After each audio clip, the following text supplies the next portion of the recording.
চলো পাকিস্তান প্রেমী ভাইরা, আজ তোমাদেরকে কিছু কথা মনে করিয়ে দিই।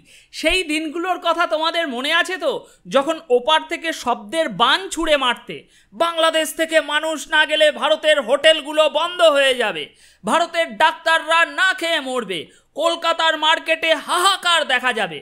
শেখ হাসিনার সময়কালে তোমরা এরকমই কতই না বিদ্বেষ ছড়াতে, আর আমরা চুপচাপ সহ্য করতাম, কারণ আমাদের সরকার তোমাদের উপরে কোনো অ্যাকশান নিত না। কিন্তু এখন সময় বদলেছে, ভারত তোমাদের সেই কথার বানগুলো উল্টে তোমাদের দিকেই দুমড়ে মুচড়ে এইভাবে ছুঁড়ে মারছে। এখন ভারত প্রমাণ করে দিচ্ছে তোমাদের না হলে আমাদের চলবে না, এটা সম্পূর্ণ ভুল। না, আমাদের আর তোমাদের দরকার নেই। কলকাতার মার্কেট, ভারতের হোটেল, ডাক্তারদের জীবন সব ঠিকঠাক চলছে ভাইয়ান, তোমাদের কোনো প্রয়োজন নেই এখানে আসার। আর যাতে না আসতে পারো তার জন্য মোদি দরজায় একেবারে তালা লাগিয়ে দিয়েছে, চিন্তা করতে হবে না। Action action, direct action, boycott boycott, India boycott. এখন সেই গলাগুলো হঠাৎ নিচু হয়ে গেল কেন? আগের মতো আর চিৎকার করতে কোথাও শুনতে পাচ্ছি না কেন? আরে এখন তো তোমাদের আরও বড় গলায় ভারত বয়কট করা উচিত, কারণ এখন তো দেশে হাসিনা সরকার নেই যে ভারত বিরোধী কোনো কথাবার্তা বললে সরকারের তরফ থেকে একটু চাপ টাপ আসবে। ভাই, এখন তো স্বাধীন হয়ে চিৎকার করতে পারো, স্বাধীন দেশে তোমাদের সরকার, বয়কট করতে পারো ভারতের সব কিছু। কোথায় হারিয়ে গেল সেই তেজ? নাকি সবই ছিল হাসিনার বিরুদ্ধে সস্তা রাজনীতির একটা অংশ?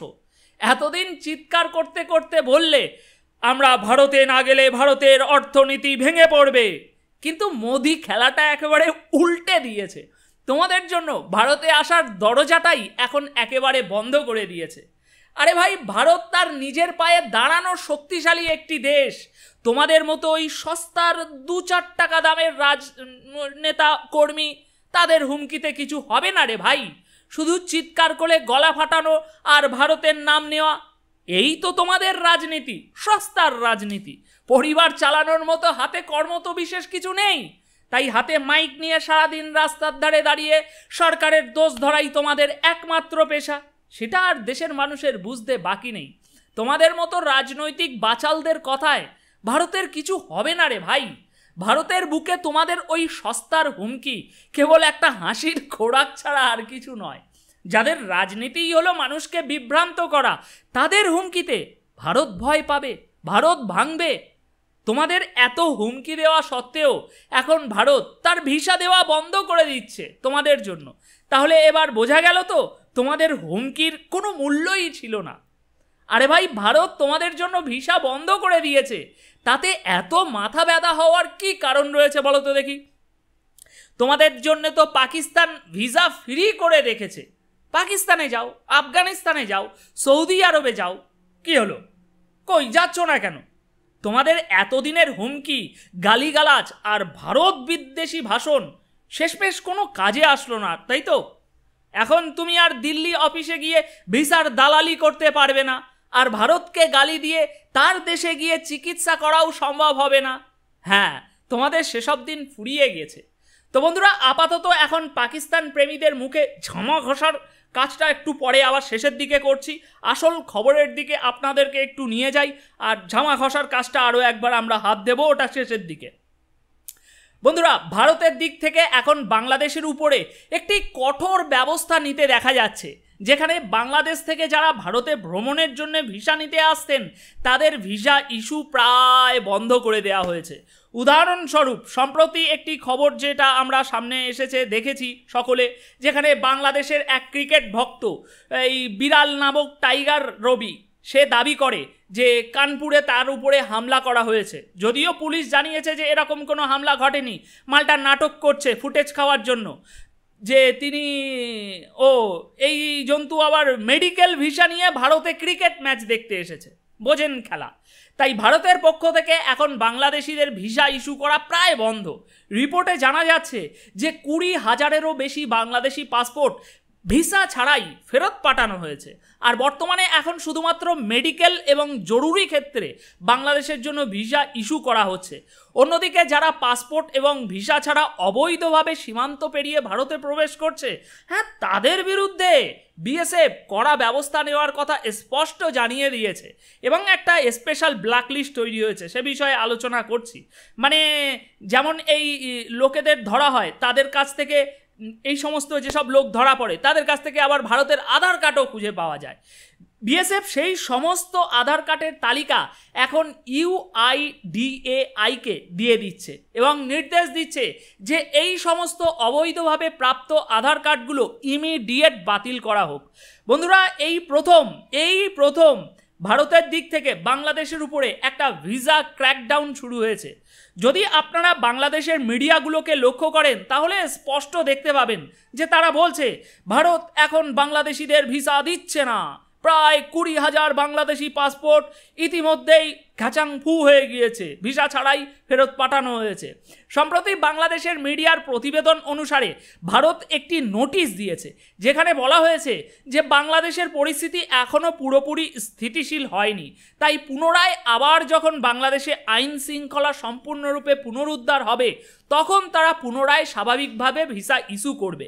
মানে বাংলা ভাষায় আমি একটু ভেঙে চুড়ে বলছি, মানে এই যে তোমরা পাকিস্তানের একটা হজমি গুলি খেয়ে রেখেছো, এই হজমি গুলিটা যত সময় না তোমাদের পেটের ভিতরে হজম হবে তত সময় আমরা ভিসা দেব না। পেটটাকে খালি করো, একদম স্বাধীন বাংলাদেশের মুক্তিযোদ্ধার চেতনা ভিতরে নিয়ে এসো, তবে ইন্ডিয়ান ভিসা পাওয়া যাবে। তবে এখনো পর্যন্ত এই সমস্ত কিছু হয়নি, তাই এখন ভারত শুধুমাত্র বিশেষ পরিস্থিতিতে বাংলাদেশিদের ভিসা দেবে। আর সেই বিশেষ পরিস্থিতি কি? সেটা হলো বন্ধুরা জরুরি প্রয়োজন। যেমন চিকিৎসার জন্য ভারতের প্রয়োজন হলে তবেই ভিসা দেওয়া হবে, তাও মারাত্মক চিকিৎসক, ওই জ্বর হয়েছে বলে আসলে হবে না।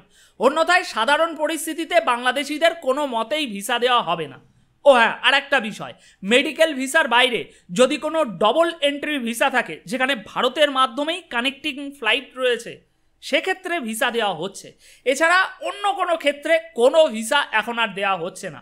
ভারত সরকার এখন আরও একটা বিষয় স্পষ্ট করে জানিয়েছে যে আমরা ভিসার প্রক্রিয়া স্বাভাবিক করার দিকেই এগিয়ে যাচ্ছিলাম, কিন্তু যখন এই কিছুদিন আগে যখন আমাদের কনসুলেটের ভিতরে ঢুকে বাংলাদেশিরা প্রবল প্রতিবাদ শুরু করলো, তখন আমরা সিদ্ধান্ত নিয়েছি যে তাদের ভিসা প্রক্রিয়া এবার একটু আরও কঠোর করতে হবে। আচ্ছা, এবার পরবর্তী এখান থেকে প্রশ্ন ওঠে, যারা অবৈধভাবে অর্থাৎ ভিসা ছাড়া ভারতে আসছেন তাদের কি হবে? বন্ধুরা, তাদের জন্যও একদম স্পেশাল ব্যবস্থা করেছে ভারত সরকার। কি করেছে?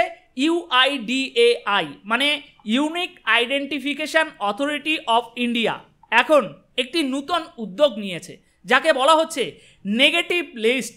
এই সিস্টেমটি একদম নতুন চালু করা হয়েছে এই বিশেষ মানুষগুলোর জন্য।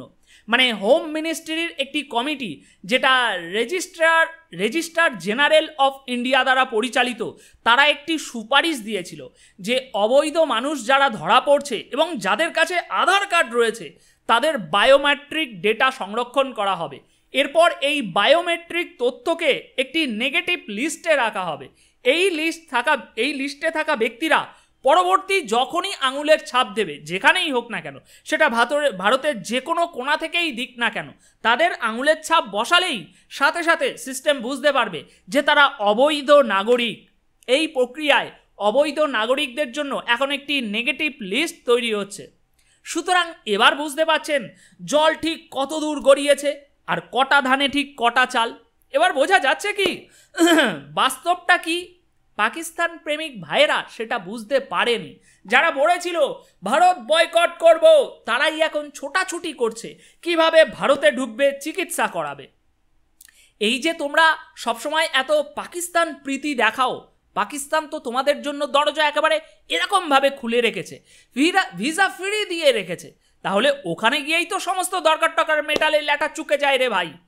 তোমরা একসময় ভেবেছিলে ভারতে না গেলে ভারতের হাসপাতাল সব খালি থাকবে, কিন্তু এখন যখন ভিসা বন্ধ তখন দেখলে ভারতে কোনো হাহাকার নেই রে ভাই, বরং তোমাদের সেই দালালি ব্যবসাগুলো বন্ধ হয়ে গেছে। আর আমরা নিজ ঝঞ্ঝাটে সম্পূর্ণ ফ্রিতে সরকারের একটু পরিষেবা নিতে পারছি হসপিটালে গিয়ে। তোমাদের ভিড়ে এতদিন যেটা ভীষণ টাফ ব্যাপার হয়ে দাঁড়িয়েছিল কলকাতার সরকারি হসপিটালগুলোতে, ভারতে এসে চিকিৎসা করিয়ে আবার সেই ভারতেরই নিন্দা করেছো দেশে ফিরে।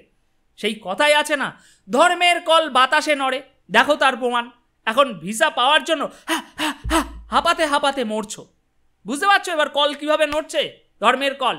পাকিস্তানের সাথে আমাদের যেরকম সম্পর্ক, ঠিক সেরকম সম্পর্ক তোমাদের সাথে যদি আমাদের হয়, মানে আমদানি রপ্তানি ব্যবসা বাণিজ্য সব বন্ধ, এরকম যদি সম্পর্ক একবার তৈরি হয়, তখন দেখবে তোমাদের দেশে কিভাবে হাহাকার শুরু হবে। যখন ভারত শুধু গরু রপ্তানি বন্ধ করে দিয়েছিল, তখন দেখেছিলে তো সেই সময় গরুর মাংসের দাম কিভাবে আকাশ ছুঁয়েছিল। তাই এখন যদি খাদ্য রপ্তানি বন্ধ করে দেয়, তাহলে কি হবে? কেবল গরু একটু টাইট দিয়ে যদি এমন অবস্থা হয়, তাহলে পুরো রপ্তানি বন্ধ হলে তোমাদের অবস্থাটা কেমন হবে? কয়েকদিন আগেই দেখছিলাম ইউটিউবে তোমরা বলছো আমরা ফিনল্যান্ডের ভিসা নেব, আমেরিকার ভিসা নেব, পাকিস্তানের ভিসা নেব। তো যাও না, কেন এখন ভারতেই ঢোকার জন্য হাঁপাচ্ছ? এতদিন ধরে ভারতের বিরুদ্ধে যেসব প্রপাগ্যান্ডা চালিয়েছো, তার মূল্য কি তোমাদের দিতে হবে না মনে করছো ভাই? ভারত চাইলেই তোমাদের অর্থনীতিতে প্রভাব ফেলতে পারে। আজ সেটাই তোমরা দেখছো হচ্ছে। এই হুমকির দিন শেষ রে ভাই। এখন ভারত তার নিজের জায়গায় স্থির। তোমরা শুধু বসে বসে দেখো কিভাবে ভারত এগিয়ে যায়। আর ওই 7 সিস্টার স্বাধীন করা তো দূর, ওই দিকে একবার নজর দিয়েও দেখো তোমাদের ওই জঙ্গিবাদী চোখ কিভাবে মোদি উপড়ে নিয়ে আসে। তোমাদের সেই প্রিয় পাকিস্তান তো কেবল জঙ্গি রপ্তানি করতে জানে, জঙ্গিরাই দেশ চালাবে। তাদের সাথে আরও একটু গলায় গলায় বন্ধুত্ব করো, কয়েক বছর পর তোমাদের দেশটাও জঙ্গিরাই চালাবে। যেই পাকিস্তান নিজেই খাদ্য সংকটে ভুগছে, তারাই তোমাদের সহায়তা করবে। আমেরিকায় গিয়ে মিটিং হচ্ছে, কি হাস্যকর ব্যাপার তাই না? তোমরা বসে বসে ভাবছো পাকিস্তান আমাদের জন্য কিছু করবে। বাস্তবতা হলো পাকিস্তান এখন নিজেই আন্তর্জাতিক ভিক্ষুকের মতো দাঁড়িয়ে আছে।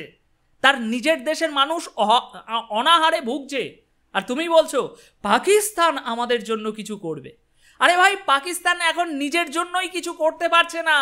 যেখানে সুযোগ পাচ্ছে, আন্তর্জাতিক মঞ্চে যেখানে সুযোগ পাচ্ছে, সেখানেই হাতে বাটি নিয়ে গিয়ে দাঁড়াচ্ছে।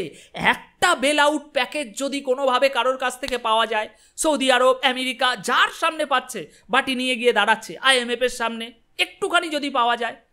যারা ভারতের বিরুদ্ধে এতদিন চিৎকার করেছিলে, তাদের এখন বুঝতে হবে ভারত ছাড়া তোমাদের জীবন কতটা কঠিন হয়ে যাবে।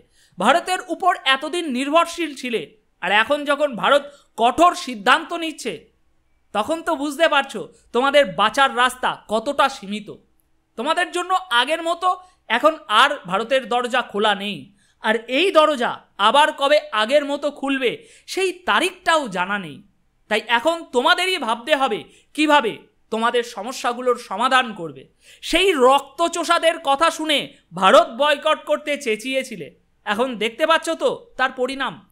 না, এখনই সব কিছু দেখে ফেলোনি, আরও একটু অপেক্ষা করো। আরও অনেক কিছু দেখার বাকি আছে। এখন ভিডিও শেষ করার আগে আমি হাত জোড় করে আপনাদের কাছে ক্ষমা চাচ্ছি যদি আমার শক্ত কঠোর কথাগুলো কারোর মনে কষ্ট দিয়ে থাকে। কিন্তু এখানে একটা বিষয় আমি পরিষ্কার করে বলতে চাই, এই শক্ত কথাগুলোর উদ্দেশ্য, এগুলো বলার উদ্দেশ্য তাদের জন্য যারা আমার দেশকে ভাঙতে চেয়েছিল, যারা আমার দেশকে ভাঙার হুমকি দিয়েছিল। আজকের ভিডিওর প্রতিটি শব্দ তাদের জন্য, কিন্তু তাদের জন্য নয় যারা বাংলাদেশের মুক্তিযুদ্ধকে সম্মান করে, মুক্তিযুদ্ধের চেতনাকে ভালোবাসে, বঙ্গবন্ধুকে শ্রদ্ধা করে। তাদের জন্য প্রত্যেকটি ভারতীয় হৃদয়ের গভীর থেকে ভালোবাসা। তাই ভিডিও শেষ করার আগে আমি জানতে চাইব, আমার আজকের কথাগুলোতে কেউ কোনো রাগ পোষণ করেননি তো? কারণ আমি যা বলেছি সবই বাস্তব এবং এই বর্তমান পরিস্থিতি থেকেই সব উদ্ভূত। কমেন্ট বক্সে আপনাদের মতামত জানিয়ে যেতে ভুলবেন না। অনেক ধন্যবাদ, অনেক অনেক ধন্যবাদ।